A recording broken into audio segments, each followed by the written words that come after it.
susunod na programa ay rated PG. Ito ay nangangailangan ng patnubay at gabay ng magulang para sa mga batang manunood.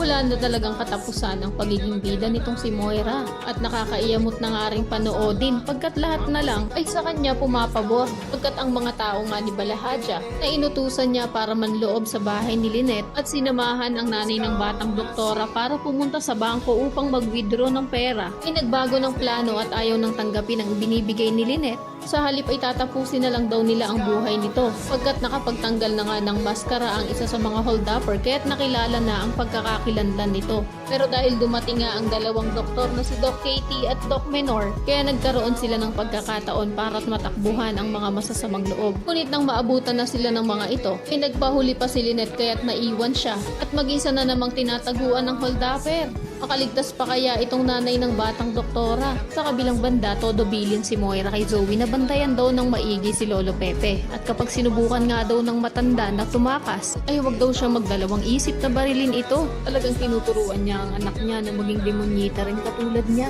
At maging isang legit din na kriminal. Wala na talagang pag-asang magbago pa itong si Moira. Kampante nga rin kasi ang bruha na meron naman siyang 30 million pesos dahil sa parte niya sa ransom money na ibinigay ni Robert. Kaya naman nagdidiwa nga silang dalawa lalo na si Balahadja dahil instant yaman ang loko. At kahit nga hindi na siya maging sunod-sunuran kay Moira ay hindi naman na niya ito kailangan. Ngunit hindi naman kaya inisahan lang din sila ng mga tanyag. At hindi talaga pera ang laman ng bag na daladala ni RJ na kinuha ni Balahadja. Kaya naman kung isa ka rin sa mga nagnanais na sana naman ay mga ordinaryong papel lang ang laman ng bag ni RJ at hindi talaga mga pera, ay pakiclick naman ang like at subscribe button. Maaari ka rin mag-iwan ng komento sa ibaba para sa iyong mga saloobin at suggestion.